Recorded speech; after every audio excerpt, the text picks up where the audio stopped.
आप लोग अपने जन्मदिन पर, अपने ब्याह महोत्सव पर, अपने घर के छोटे छोटे कार्यक्रमों पर लाखों खर्च कर देते हैं, डेकोरेशन करना, ये करना, वो करना। उससे अच्छा आप गौशाला में जाकर के गैया की पूरी सेवा कर दो, दो चार गायों की सेवा कर दो। और इस भाव से नहीं कि वो जानवर हैं, लाचार हैं, इस भाव से कि हमारे ठाकुर जी को बहुत प्रिय है, इनकी सेवा करेंगे तो ठाकुर जी हमसे प्रसन्न रहेंगे। हम अपनी कथा में एक बात कहते हैं, जिसको गैया से डर लगता है, जैसे गैया सामने आती है तो डर के भागता है, तो जब वो ठाकुर जी के सामने आता है ठाकुर जी भी भागते हैं। क्यों? बोले तू मेरी गैया से डर है, मैं तोते डरूं।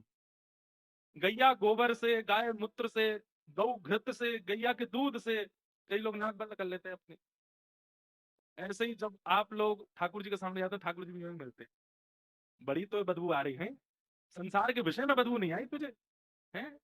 पिज्जा पास्ता बर्गर में वो लहसुन प्याज की बदबू नहीं आई कभी? गोबर से बदबू आ रही है?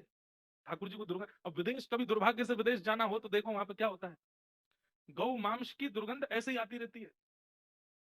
विदेश में सब अच्छा है पर एक ही चीज बुरी है कि वहां तो कहां से दुर्गंध आ जाए। विदेश जब जाते हैं ना, हमें अपने पटका को ठाकुर जी को नित्य प्रसाद ही करते हैं, हम खूब सारा इत्र लगा के जावे।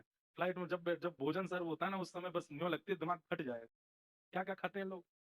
और उस विदेश को जाने के लिए लोग लाखों रुपए खर्च करते हैं, लाखों रुपए इकट्ठे करते हैं। हम अपने खर्चे से नहीं जाते, हमको लोग बुलाते हैं तो जाते हैं। वहां पर सहज ही दुर्गंध आती है, और वही दुर्गंध धीरे धीरे भारत में बढ़ती जा रही है। उससे दुर्गंध नहीं आई आपको कभी? भाग्यनगर के जब हम रास्ते से आते हैं तो कहीं हमको कुछ लटके हुए दिखते हैं जीव जंतु, कहीं कुछ बन रहा है, कहीं कुछ बन रहा है। हमने परसों किसी से पूछा, जहां भी जाता हूँ मैं पूछता हूँ कि यहाँ पर स्पेशलिटी क्या है खाने की। तो अगर शुद्ध होता है तो मंगवा लेते हैं, नहीं तो फिर घर में ही बनवाते हैं, जिनके यहाँ रुकते हैं भाई बना के खिलाओ। हमने पूछा भाग्यनगर में प्रसिद्ध क्या है, नाम सुनते ही मैंने कहा जय हो। बोले बिरयानी। मैंने कहा जय हो भैया, यहाँ पे प्रसिद्ध भोजन भी वो है जो बिना किसी जीव को मारे बनता ही नहीं है। और उसको लोग बना देते हैं मटर वटर डाल के, वैसे बनाते हैं। हमारे यहाँ बिरयानी नहीं बनती है, हमारे यहाँ तो महाप्रसाद बनता है। क्या बनता है? अगली बार कोई पूछे ना कि भाग्यनगर में क्या प्रसिद्ध है, तो कहते हैं महाप्रसाद।